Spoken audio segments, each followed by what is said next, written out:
14 number 66 की मुरली दूसरे page के अंत में बात चल रही थी।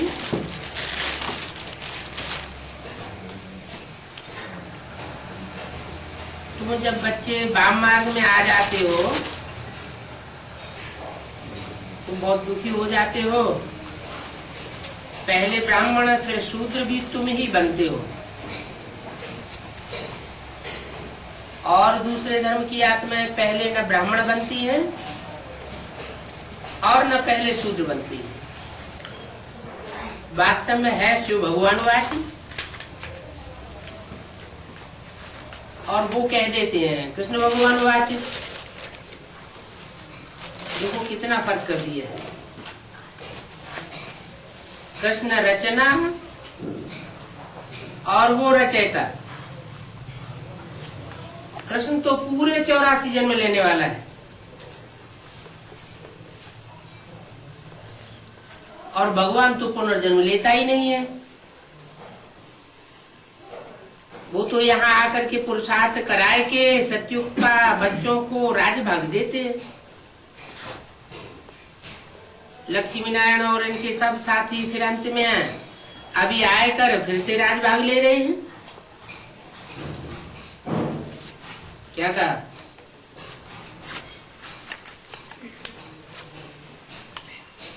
जो आदि में लक्ष्मी नारायण और उनके साथी वो अंत में भी लक्ष्मी नारायण और उनके साथी बनकर के राज भाग लेते हैं, साथी बनते हैं, राज्य अधिकारी बनते हैं। तो उन्हों को ही मजा आवेगा है? दूसरों को मजा नहीं आवेगा है? दूसरों को क्यों नहीं मजा आवेगा? क्योंकि वो डायरेक्ट बाप से लेते हैं, भगवान से लेते हैं। और जो है वो देवताओं से लेते हैं, गुरुओं से लेते हैं। इसलिए जो बाप से डायरेक्ट लेते हैं, गॉड फादर से, उनको बहुत मजा आता है, बहुत सुख में रहते हैं। तुम तो किसी की भी फालतू महिमा नहीं करते हो।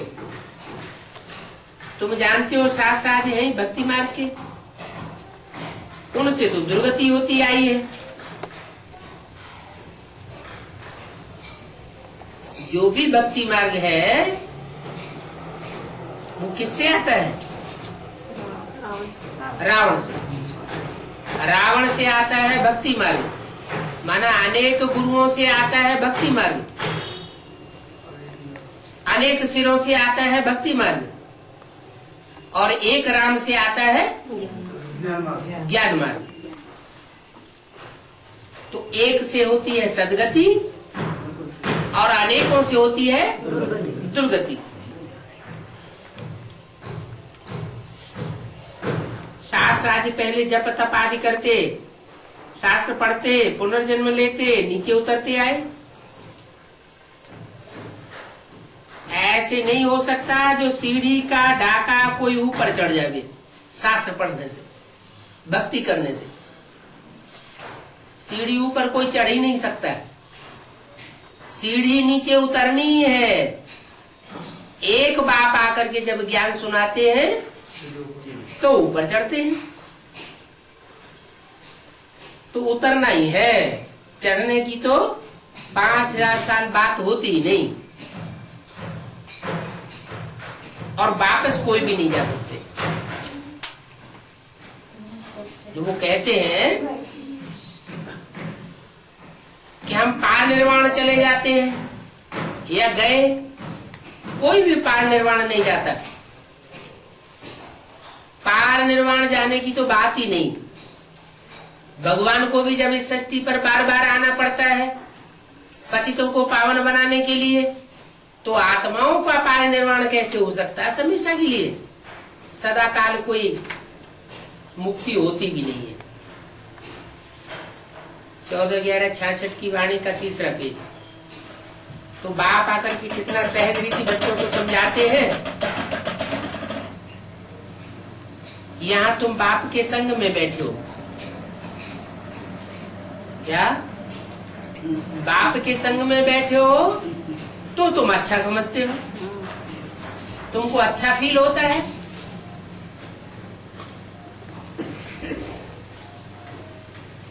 बाहर की दुनिया में जाने से तुम्हें उतना अच्छा नहीं लगता। पता नहीं वहां जाकर क्या हो जाता है। क्या बात हुई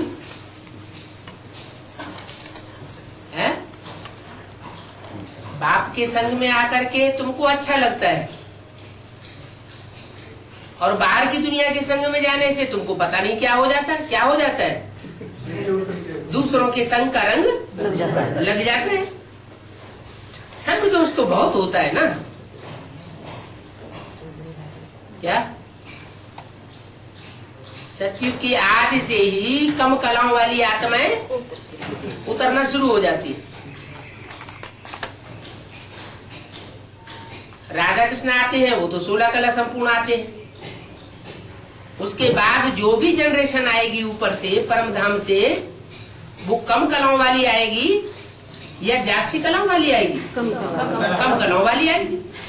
तो जो भी कम कलाओं वाली आत्माएं आती हैं वो संग के रंग से हमको नीचे उतारती रहती है। तो आदि से ही संग दोष लगता है। त्रेता में कौन सी खाद पड़ जाती है? चांदी की खाद पड़ जाती है। सोने में चांदी मिक्स हो जाता है तो सोने की वैल्यू कम हो जाती है। तो हम आत्माएं भी बाप के वो बच्चे हैं जो सोने की तरह सच्चे, और उन सच्चे बच्चों में संग दोष लगता है तो खाद पड़ जाती है। द्वापर में कामे की खाद पड़ती, कामे जैसी कामी और क्रोधी आत्माएं परम धाम से नीचे उतरती हैं और हमको संग के रंग में रंग लेती हैं। और कलयुग में आकर लोहे की खाद पड़ती है। एकदम कम पुरुषार्थ करने वाली आत्माएं नीचे उतरती हैं, कम जन्म लेने वाली आत्माएं नीचे उतरती हैं और कलाहीन आत्माएं नीचे उतरती हैं। उन कलाहीन आत्माओं के संग के रंग में आने से हम बिल्कुल पतित बन जाते हैं। माने संग दोष हमको बहुत लगता है और धर्म वालों को इतना संग दोष नहीं लगता है। माना क्या बात हुई? हमको क्यों लगता है, दूसरों को क्यों नहीं लगता? घर परिवार में भी माँ बाप भी होते हैं, चाचा ताऊ होते हैं, भाई बहन होते हैं, कन्याएं भी होती है। तो कन्याएं होती है, कुमार होते हैं, अगर कुमार होते हैं, अगर कुमारियां हैं, सब परिवार में होते हैं। सबसे जास्ती संग दोष किसको लगता है? कन्याओं को लगता है। क्यों? माताओं को उतना संग दोष क्यों नहीं लगता है?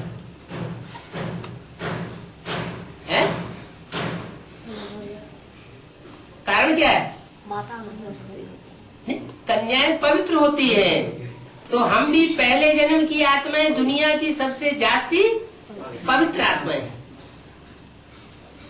जितनी हमारे अंदर प्योरिटी होती है परमात्मा बाप के संग के रंग से, इतनी प्योरिटी और दुनिया में किसी के पास नहीं होती। और हमको ही संग का रंग सबसे जास्ती लगता है। तो अभी हमें क्या करना चाहिए? अभी हमारा परमात्मा बाप आया हुआ है,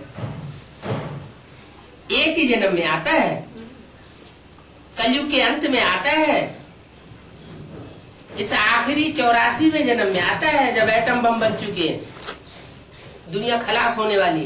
तो हमको क्या करना चाहिए? एक का ही संग लेना चाहिए, अनेकों का संग तोड़ना चाहिए। एक संग जोड़ और संग तोड़। तो संग देश बहुत हो जाता है। हमारे पास एक बच्ची है, यहाँ स्कूल में रहती है, उनके माँ बाप बाहर रहते हैं। अब बच्ची के ज्ञान की तरफ बहुत ध्यान है। उनका लौकिक बाप आया तो उनको भी बच्ची बैठ समझाती थी कि ये गंदी चीजें खाना छोड़ दो।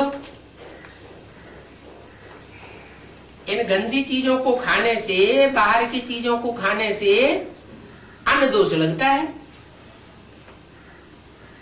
ये अन्न दोष लगने से मन दूषित होता है।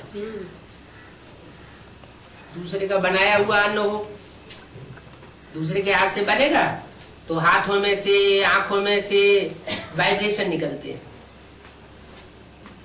जैसा व्यक्ति होगा वैसे वाइब्रेशन निकलेंगे।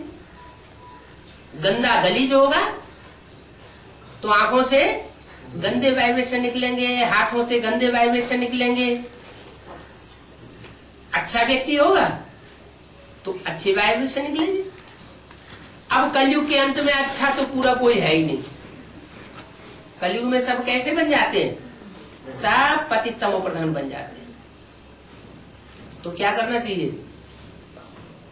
है बाहर का भोजन खाना चाहिए? नहीं खाना चाहिए। जितना हो सके अगर अपने हाथ का भोजन बनाया हुआ है तो सबसे श्रेष्ठ। 4-6 दिन ऐसा प्रयोग करके देखें, अपने हाथ का बनाया हुआ भोजन खा के देखें, देखो कितनी नशा चढ़ता है।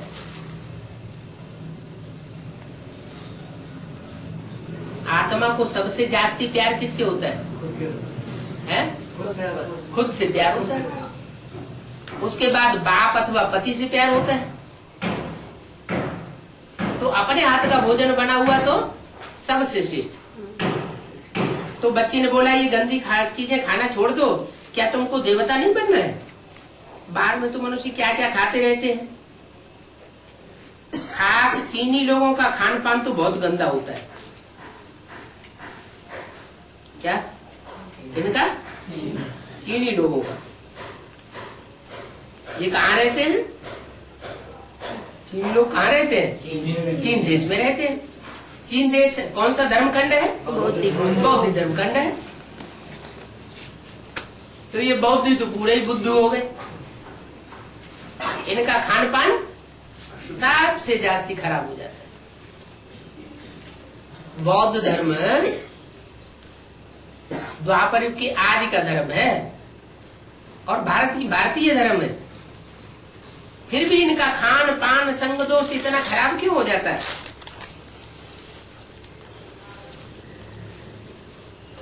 समुद्र के खोखड़े आदि सब खा जाते हैं। केकड़े वगैरह जो होते हैं ना, वो भी खा जाते हैं। उनकी टांगे काट देते हैं और पेट का मलीदा निकाल के खा जाते हैं। कितने गंदे लोग हैं। खास चीनी लोगों का खान पान बहुत गंदा होता है। कलकत्ते में एक चीनी बाजार है, चीना बाजार। वहां जाकर के कोई देखे, किस्म किस्म की चीजें होती हैं। उनके खाने की अनेक प्रकार की चीजें हैं। उनको अनाज न मिले तो भी वो इन चीजों से पेट भर सकते हैं, क्योंकि समुद्र में तो ये चीजें बहुत मिलती हैं। जैसे जमीन में से अनाज पैदा होता है, वैसे समुद्र में से ये ढेर सारे जानवर पैदा होते हैं। सबसे ज्यादा दुनिया में मछली खाई जाती है। कलकत्ते के लोग तो मछली बहुत खाते हैं। ब्राह्मण लोग भी मछली खाते हैं। मछली और चावल ऐसे ऐसे हैं कि भगवान का ज्ञान भी मिले और उनको कहा जाए मछली खाना छोड़ दो तो नहीं छोड़ते। तो इन सफातों से पेट भरते हैं, चीजों से पेट भरते हैं। आगे लड़ाई में भूख लगती थी तो घोड़ों को भी काट पकाए करके खाए जाते थे। अब स्वर्ग में तो ऐसी छीछी बातें होती नहीं। क्या स्वर्ग में लड़ाई नहीं होती? तो घोड़े को काट पका के खाने की बात पैदा ही नहीं होती। तो उसका नाम ही है स्वर्ग, सुखधाम। शास्त्रों में तो बहुत झूठी बातें, बकवास लिख दी है कि वहां भी असुर थे।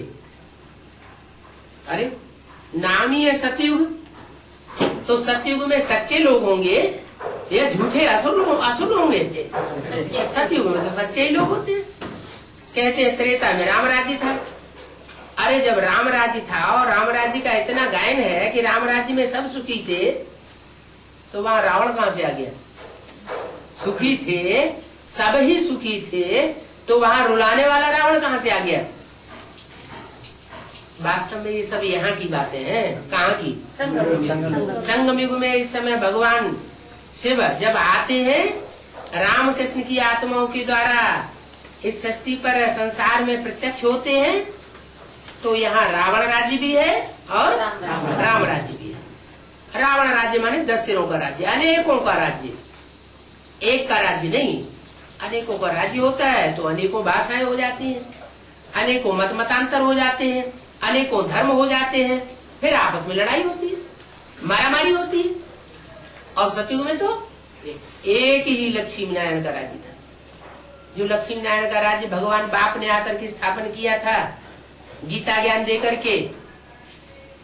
और गीता में तो ये ज्ञान भी सिखाया जाता है, क्या? नर से नारायण बनना है और नारी से लक्ष्मी बनना है।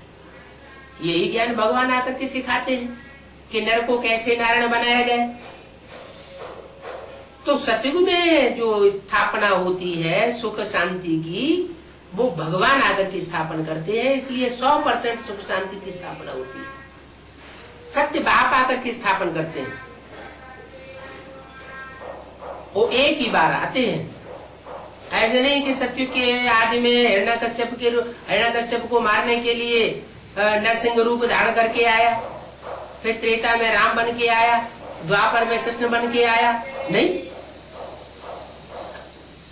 अरे कृष्ण भगवान द्वापर के अंत में आवेगा तो क्या पापी कलयुग की स्थापना करेगा? नहीं, ऐसा तो हो नहीं सकता। भगवान बाप को तो आना ही होता है तब जब ये दुनिया पूरी नीचे गिर जाती है, पतित बन जाती है। तो ये सब बातें शास्त्रों में झूठी झूठी लिख दी है, जिसके मन में जो आया सो लिखते रहे। कितनी मत मारी हुई है। तुम भी देखो पहले क्या थे, अभी तुमको पता पड़ा है कि हम विश्व के मालिक थे। बाबा आप हमको सारे बेहद विश्व की मालिकाना दे देते हो, जमीन आसमान आदि कोई पार्टीशन नहीं रहता। अभी तो दुनिया में देखो कितनी पार्टीशन लगी पड़ी है। भारत का विमान पाकिस्तान में चला जावे तो उड़ा देंगे, बिना परमिशन के गया तो उड़ाएंगे। एक देश का विमान दूसरे देश में जा नहीं सकता, तो आकाश भी बटा हुआ है, समंदर भी बटा हुआ है, सागर को भी बांट लेते हैं। मैं तो तुमको ऐसी दुनिया स्थापन करके देता हूं जहां सारा सागर भी तुम्हारा होगा और सारा आकाश भी तुम्हारा होगा। तुम पृथ्वी पाल होगी, सारी पृथ्वी पर तुम्हारा राज्य होता है। इसलिए गाया जाता है हर हर महादेव शंभो काशी विश्वनाथ, सारे विश्व के तुम नाथ बनते हो। अभी देखो अपनी अपनी हदें डालते रहते हैं, कितने झगड़े हैं, भूख हड़ताल, पिकेटिंग, आपघात, बहुत जगह करते ही रहते हैं। तो जब भी कोई आवे तो पहले उनको समझाओ क्या बात है। कोई भी आता है समझने के लिए तो पहले उनको क्या समझाओ? हाँ, इस सारी सृष्टि का बाप कौन है? सब आत्माओं का बाप है। जो भी धर्म वाले हैं उन सब धर्म वालों का बाप है, सब धर्म पिताओं का बाप है, सबका बाप एक है। उस बाप को समझो, उस बाप को जानेंगे तो इस दुनिया में सुख शांति स्थापन होगी। बाप को नहीं पहचानेंगे तो सुख शांति की दुनिया स्थापन होने वाली नहीं है। आकर के समझो कि भगवान बाप कौन है, किसको कहा जाता है? ब्रह्मा विष्णु शंकर, ये तो देवताएं हैं, ये भगवान बाप नहीं है। हाँ, ब्रह्मा विष्णु शंकर के द्वारा भगवान आकर के प्रत्यक्ष होता है। भगवान तो होता ही है, दसवीं भगवान तो होते नहीं है, और कृष्ण भगवान तो हो ही नहीं सकता। क्यों? कृष्ण तो बच्चे का नाम है। कृष्ण जब बड़ा होता है तो उसका नाम नारायण पड़ता है। गाते भी है, जो कीर्तन करते हैं उसमें भी गाते रहते हैं, क्या? हे कृष्ण नारायण वासुदेव। माना जो वासुदेव है, जो कृष्ण है, जो नारायण है, वो एक ही व्यक्तित्व है। बचपन में कृष्ण है, बड़ा होने पर नारायण। और दिखाते हैं कि महाभारत युद्ध कराया भगवान ने, रावण का युद्ध हुआ, देव और असुरों का संग्राम हुआ, फिर उसमें हिंसक अस्त्र शस्त्र दिखाई दिए हैं। अब भगवान तो हिंसा करना नहीं सिखाएगा ना। आज की दुनिया के भी जो साधु संत महात्माएं होते हैं, प्रवचन देते हैं, तो क्या वो अपने प्रवचन में ये सिखाते हैं कि हिंसा करो? वो भी नहीं सिखाते। कलयुग के महात्माएं तो भगवान इतना ऊंचे वो कैसे आकर के सिखाएगा कि हिंसा करो?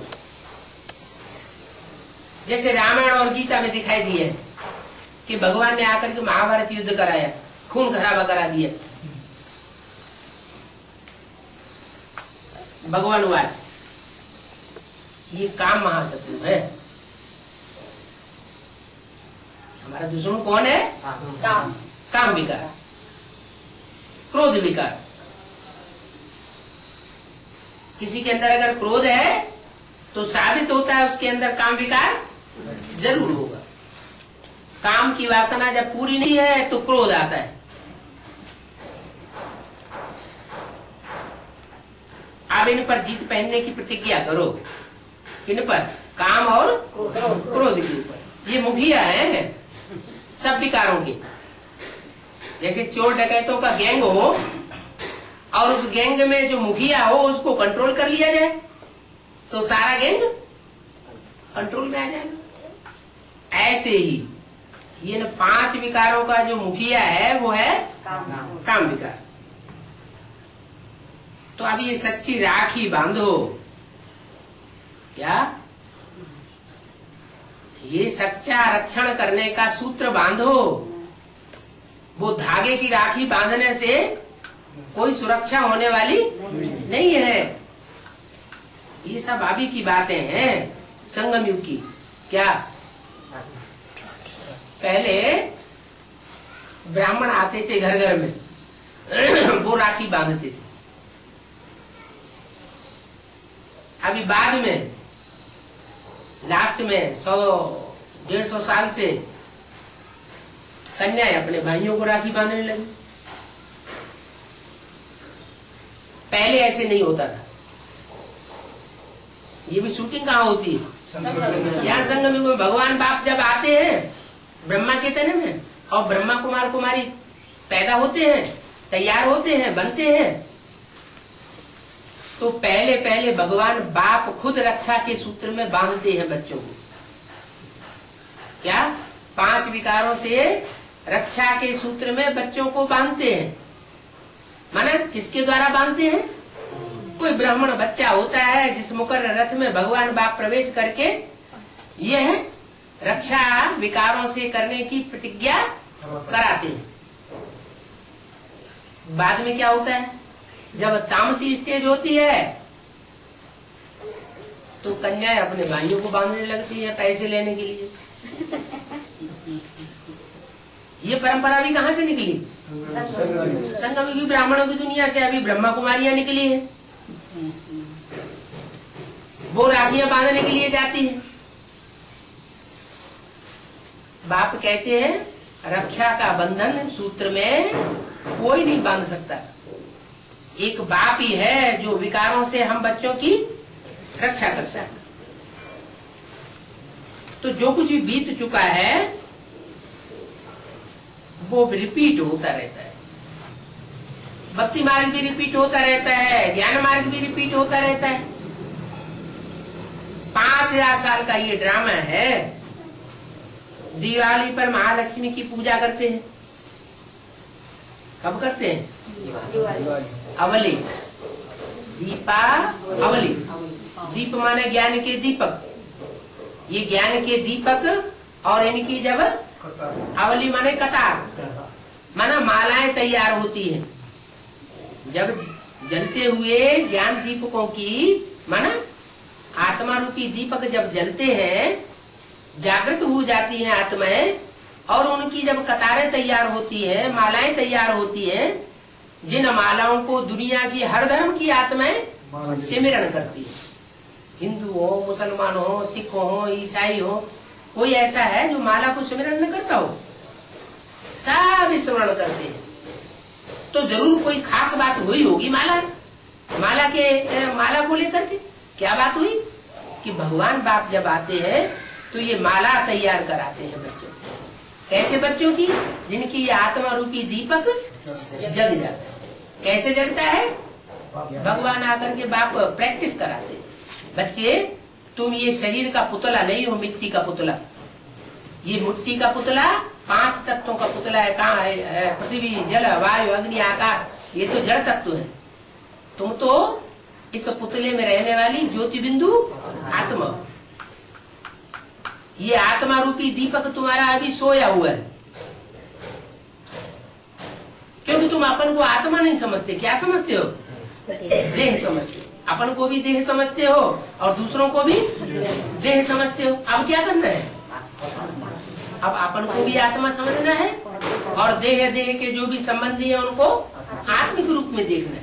ये प्रैक्टिस जब पक्की पड़ जाएगी तो प्रैक्टिस करते करते तुम दूसरों को भी भ्रिकुटी के मध्य में जगता हुआ दीपक के रूप में देखोगे, सितारे के रूप में देखोगे और अपने को भी देखोगे।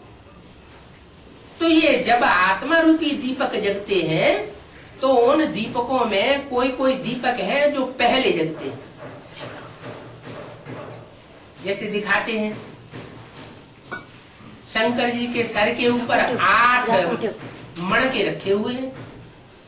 वो 8 मणके हैं 8 आत्माओं की अलग। क्या? वो 8 आत्माएं श्रेष्ठ आत्माएं हैं दुनिया की, जो पहले जगती है। अपने देह भान को भूल जाती हैं और अपने को क्या समझती हैं? मैं ज्योति बिंदु आत्मा हूँ, चमकता हुआ सितारा हूँ। ये आत्माएं संसार की सर्वश्रेष्ठ आत्माएं। 8 आत्माएं, 9 जिनको नवग्रह के रूप में जब जब कोई अनुष्ठान होता है तो भारत में उनकी पूजा होती है। कोई भी अनुष्ठान होगा तो उन नवग्रहों की जरूर पूजा होगी। वो श्रेष्ठ आत्माएं हैं। उसके बाद ये तो हुई पहली अवली, पहले दीपकों की अवली। फिर होती है 108 दीपकों की अवली। 108 दीपक जगते हैं। 108 दीपक सब धर्म की चुनी हुई श्रेष्ठ आत्माएं हैं। आज दुनिया में कितने धर्म हैं? 9-10 धर्म फैले हुए हैं। ऐसे तो बहुत हैं, लेकिन खास 9 धर्म। उन 9 धर्मों से चुनी चुनी श्रेष्ठ आत्माएं 12 ग्रुप की तैयार होती है। 12 नेमा 108। वो 108 जो आत्माएं हैं वो संसार में पूजनीय बनती है। क्यों पूजनीय बनती है?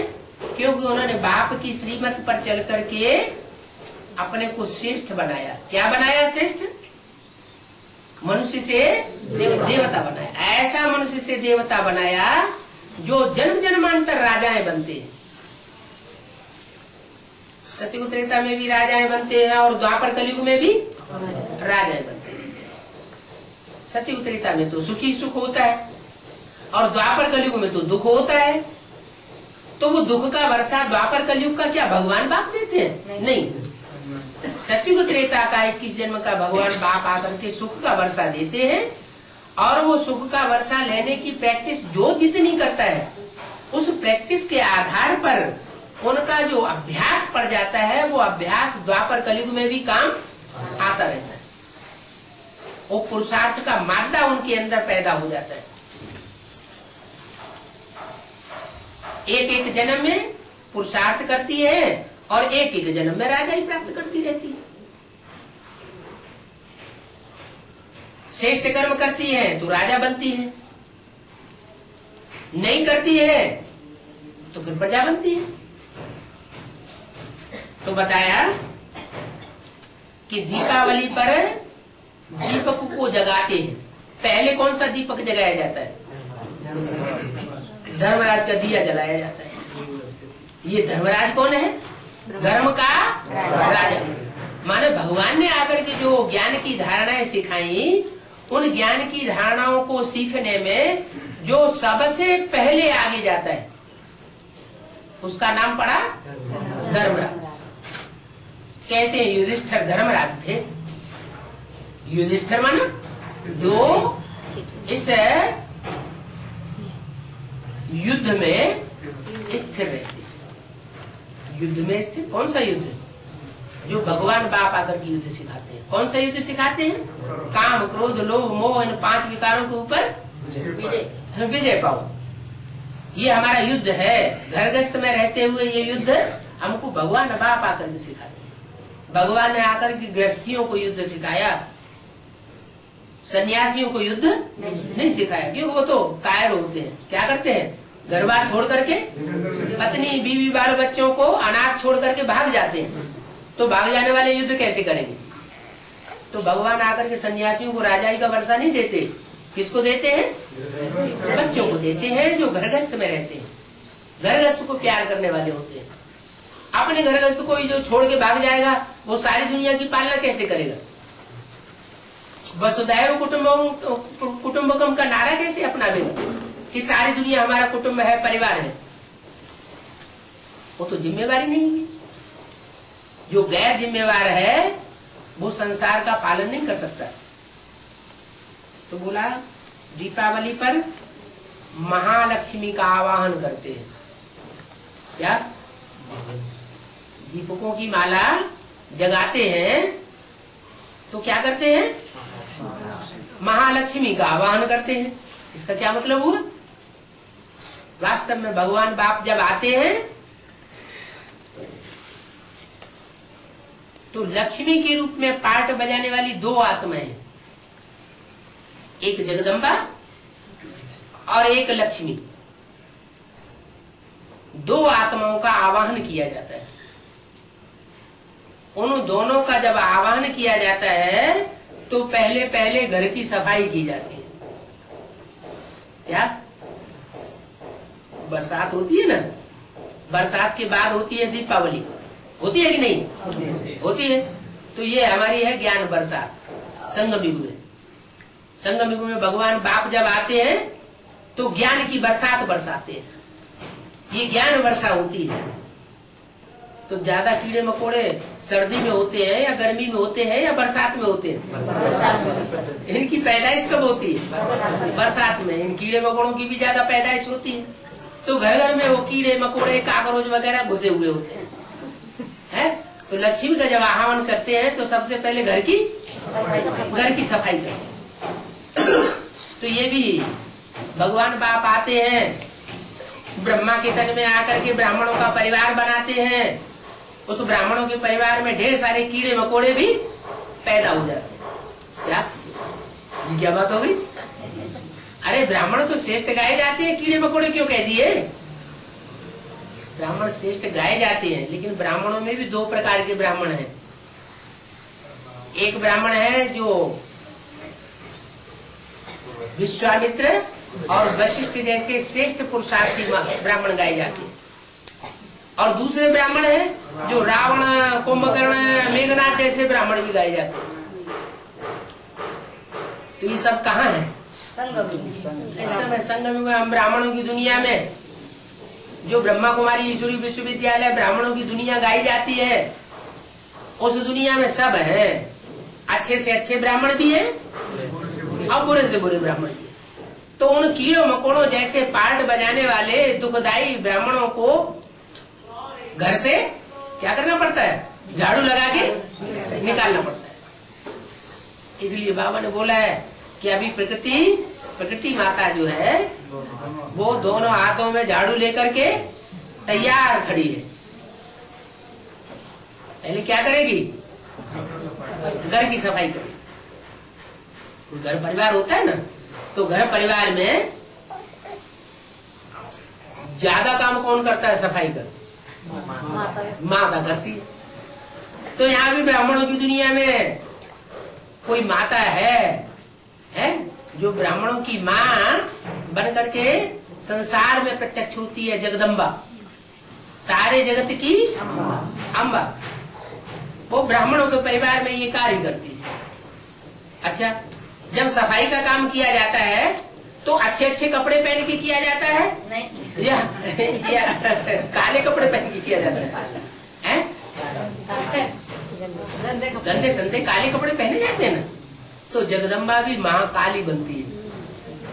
क्या जगदम्बा कौन सा रूप धारण करती है? और कीड़े मकोड़ों को सफाई करने के लिए महाकाली का रूप धारण करती है। महाकाली का रूप धारण करके और खटाखट उन असुरों को जो बिच्छू टिंडन की तरह दुख देने वाले हैं, परेशान करने वाले हैं मनुष्य आत्माओं को, उनका पत्ता साफ कर। वो पहले पत्ता साफ कहाँ से किया जाता है? सफाई पहले घर से की जाती है या बाहर से की जाती है? पहले घर से की जाती है।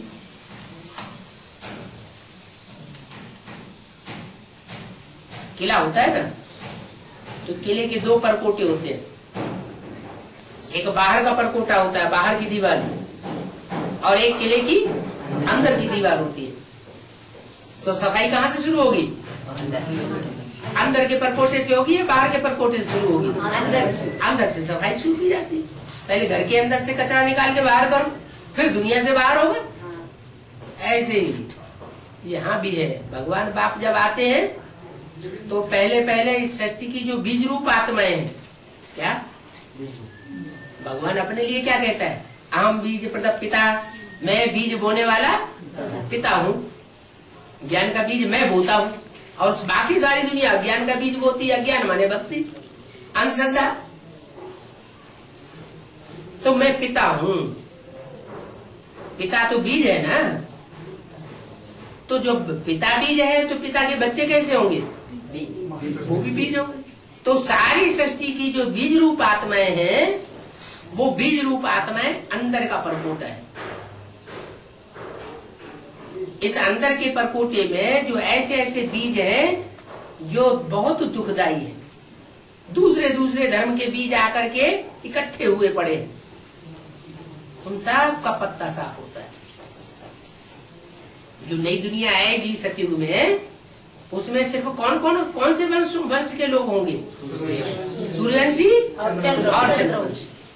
दूसरे सब भाग जाएंगे, या उनका पत्ता साफ किया जाएगा। जैसे दिखाते हैं कि महाकाली ने सब असुरों को काटा और शंकर जी चुपचाप पड़े रहे।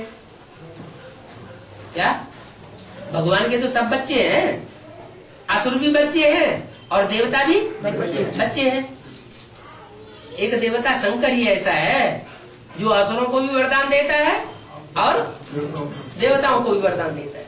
घर में परिवार में अच्छे बच्चे भी होते हैं और दुष्ट बच्चे भी होते हैं।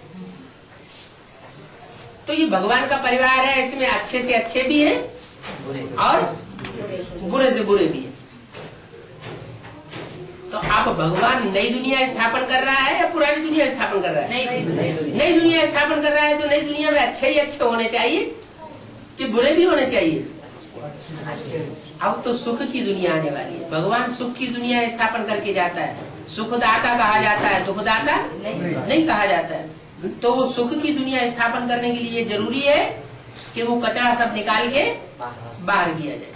अभी भगवान बाप आया हुआ है, वो माता के द्वारा सारा कचरा घर का सफाई करवाई देगा। कचरा साफ होगा तो शुद्ध श्रेष्ठ आत्मा, अच्छी चीजें, अच्छे व्यक्ति घर में रह जाएंगे और उन अच्छों के द्वारा फिर पालना शुरू होगी। तो बताया पहले पहले दीपक कौन सा जलाया जाता है? धर्मराज। माने 500 करोड़ मनुष्य आत्माएं हैं, सब अज्ञान निद्रा में सोई पड़ी है। उन सोई पड़ी हुई आत्माओं में सबसे पहले ज्ञान का दीपक किसका जलता है? धर्मराज का। वो धर्मराज कोई और दूसरा नहीं है। जो रामकृष्ण की आत्माएं हैं वही धर्मराज के रूप में संसार में प्रत्यक्ष होती है। जो युद्ध में आज से लेकर के अंत तक स्थिर रहती है, युद्ध में स्थिर रहती है, इसलिए उनका नाम पड़ा है युद्ध में स्थिर रहने वाले युधिष्ठिर। तो ये बातें किसी को पता नहीं है कि लक्ष्मी नारायण किसका पार्ट है। लक्ष्मी है तो जरूर नारायण भी होता है, दोनों इकट्ठे हैं। नहीं तो लक्ष्मी को धन कहाँ से मिलेगा? दीपावली पर आह्वान करते हैं लक्ष्मी का, नारायण का आह्वान क्यों नहीं करते हैं? नारायण का क्यों नहीं करते? अरे लक्ष्मी नारायण दोनों का राज्य था कि अकेली लक्ष्मी का राज्य था? सतयुग में तो लक्ष्मी नारायण दोनों का राज्य था, फिर लक्ष्मी का आह्वान क्यों करते? हाँ, क्योंकि लक्ष्मी नारायण जो है वो ज्ञान तो उसमें बहुत होता है। उसका नाम ही है नारायण।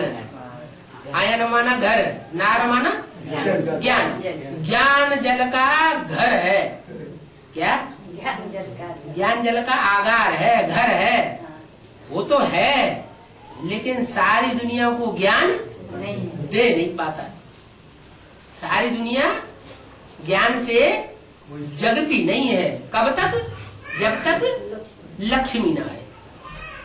लक्ष्मी आती है तो सबको ज्ञान धन बांट देगा। है जगत पिता, धन कमाता भी बहुत है लेकिन धन बांटना नहीं हो पाता। जगत पिता के साथ जगदम्बा भी है। इतना धन कमाता है और जगदम्बा उसको सहेज के रखती भी है। ज्ञान कलश को जगदम्बा बहन करके रखती है लेकिन बांट नहीं पाती। क्यों नहीं बांट पाती? कारण क्या है कि जगत पिता और जगदम्बा नहीं बांट पाते, लक्ष्मी आकर के बांटने की निमित्त बनती है। क्यों? बोलो भाई। धारण करती है, धारण करती है। हाँ, क्योंकि उसमें धारणा शक्ति ज्यादा है। जो जितना ही अपवित्र होता है जन्म जन्मांतर का, उसमें धारणा शक्ति कम रह जाती है। और जो जन्म जन्मांतर का जितना ज्यादा पवित्र आत्मा होती है, पवित्र कर्म करने वाली होती है, उसमें उतनी धारणा शक्ति ज्यादा होती है। तो ये जो लक्ष्मी है वो विजय माला की मुखिया है। विजय माला बाद में निकलती है, रुद्रमाला के मणके बीज रूप आत्मा है, वो पहले तैयार होते हैं। तो वो बीज रूप आत्मा है, राजाओं की माला है। क्या?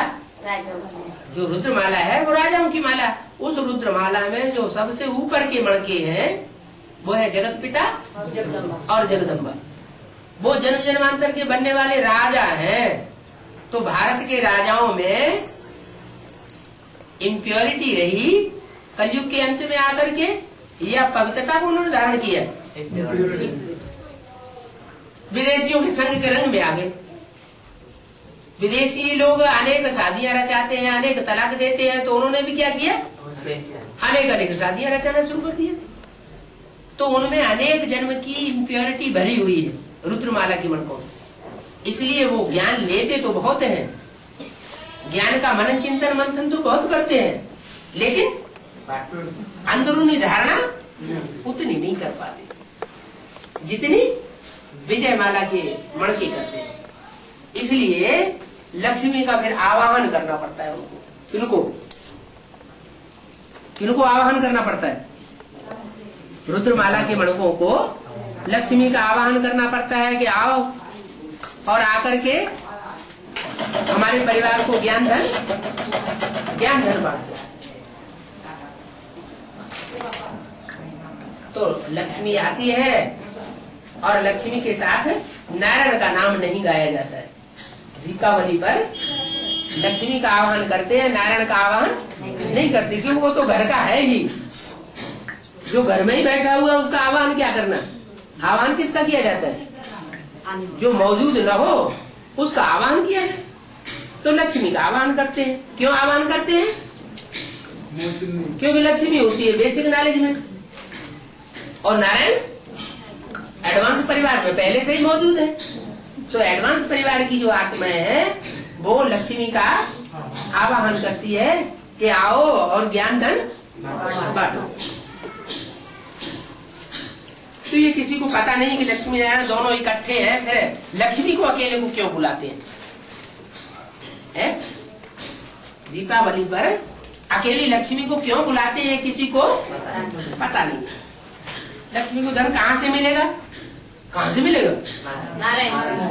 नारायण ही तो मनन चिंतन मंथन करके, सागर मंथन करके धन कमाता है। पुरुष क्या करता है? पुरुष धन कमाता है और स्त्री घर परिवार में बांटने का काम करती है। तो लक्ष्मी जो है वो बांटने का काम करती है। आता उसके पास धन कहाँ से है? नारायण से ही। कमाई तो पुरुष करता है ना, स्त्री को देने वाला पुरुष होता है। स्त्री को धन कमा के कौन देता है? पुरुष देता है। नाम लक्ष्मी का गाया जाता है। अरे बच्चे हैं ना घर परिवार में, बच्चों को बांटने वाला कौन होता है? माता। माँ बांटती है तो बच्चे क्या समझते हैं? हमें किसने दिया? माँ ने दिया। लेकिन उनकी बुद्धि में ये नहीं आता कि वास्तव में माँ भी कहाँ से देगी? माँ को भी देने वाला बाप है। नाम लक्ष्मी का गाया जाता है। पहले लक्ष्मी फिर नारायण। घर में बच्चे पैदा होते हैं तो पहले किसको पहचानते हैं? पहले माँ को पहचानते हैं, बाद में माँ बताती है कि ये तुम्हारा बाप है।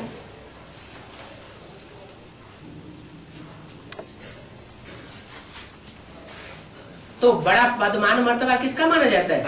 राजमाता का पदमान मर्तबा माना जाता है बड़ा। लेकिन राज गद्दी पे कौन बैठती है? राजा के साथ राजलक्ष्मी बैठती है। तो वो समझते हैं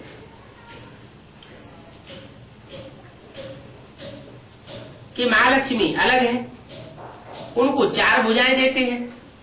किसको? महालक्ष्मी को। जैसे महानारायण को भी 4 भुजाएं दी जाती है। तो महानारायण है माने 2 पुरुष पुरुषार्थ करने वाले थे। कौन कौन? राम और कृष्ण। उन दोनों की मेल होने से कहा जाता है महानारायण। और 2 माताएं हैं जिनको इकट्ठा किया जाता है, जिनके स्वभाव संस्कार मिलकर के एक बनते हैं, तो कहा जाता है महालक्ष्मी। तो स्त्री पुरुष की ये यादगार है, मगर ये समझते नहीं है। तुम अब डिटेल में इन बातों को ज्ञान के आधार पर जानते हो।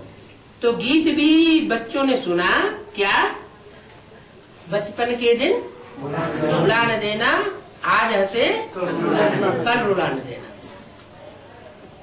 जो बच्चे बचपन में होते हैं तो कितना सुख होता है बचपन में।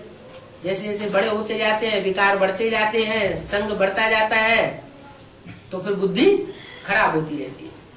अगर बच्चे सारा जीवन माँ बाप के ही संग में रहे, दुनिया का संग का रंग न लगे, तो उनकी बुद्धि उतनी खराब नहीं हो।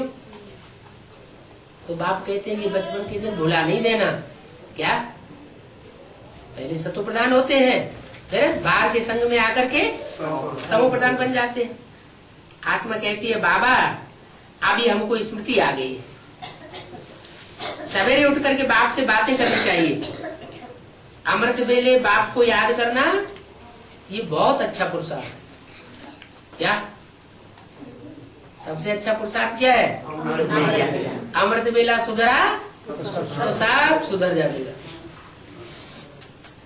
और अभी क्या हाल है?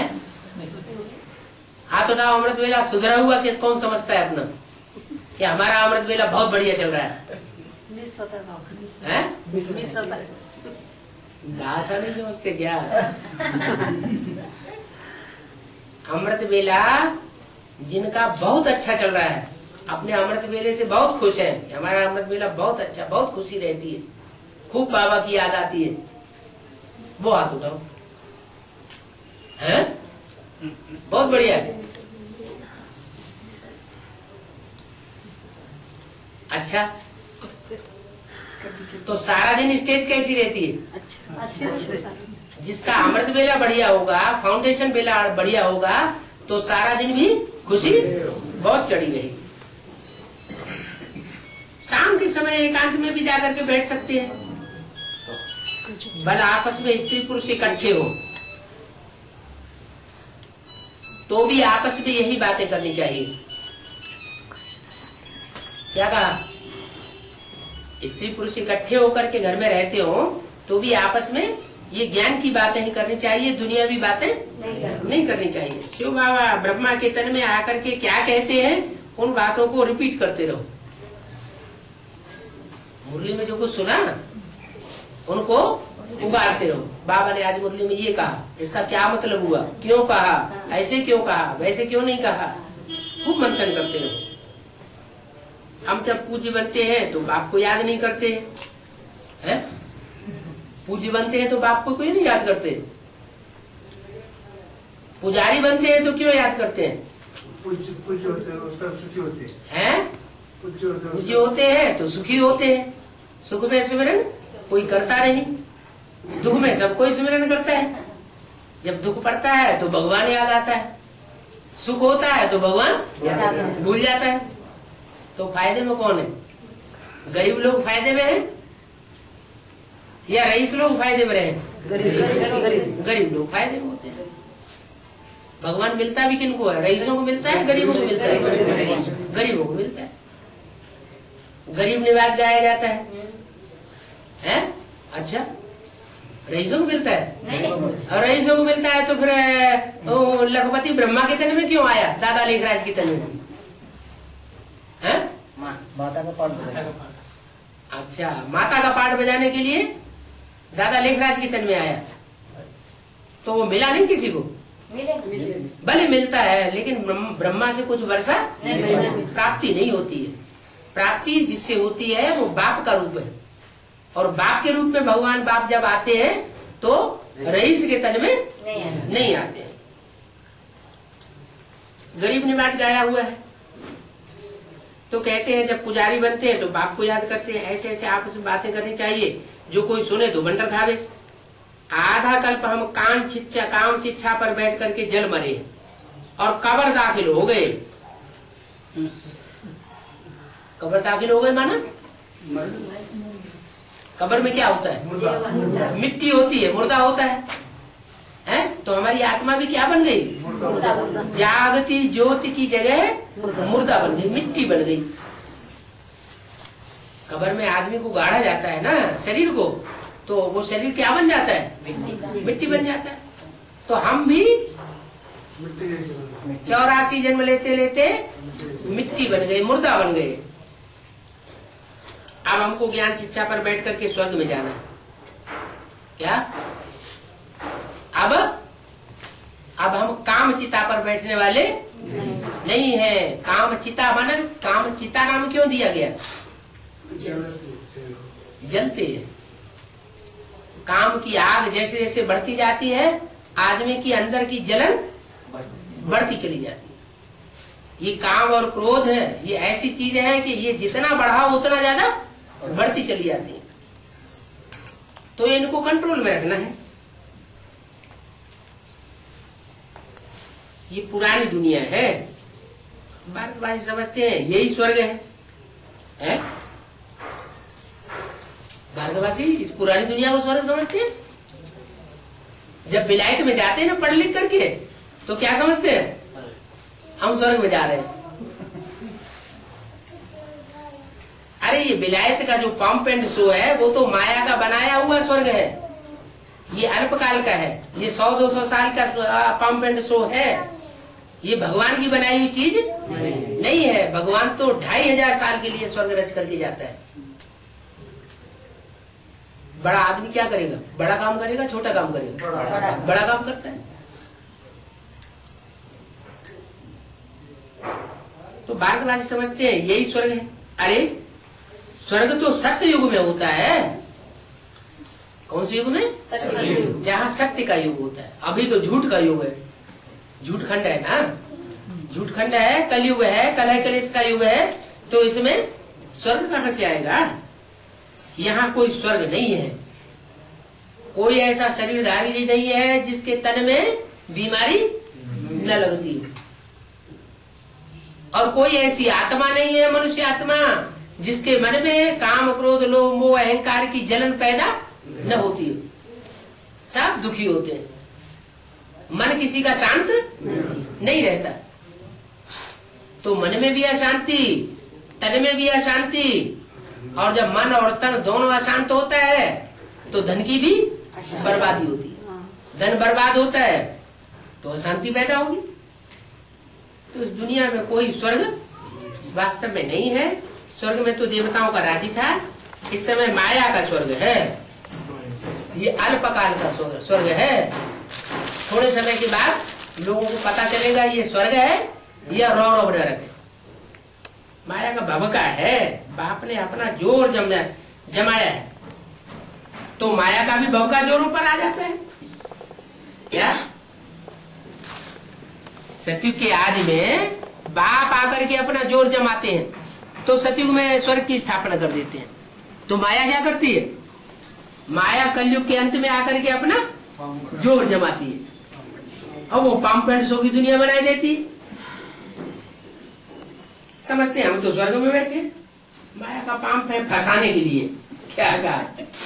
बड़े बड़े मेगा प्रोग्राम बनाते हैं, बड़ी बड़ी कॉन्फ्रेंस करते हैं, तो लोग क्या समझते हैं?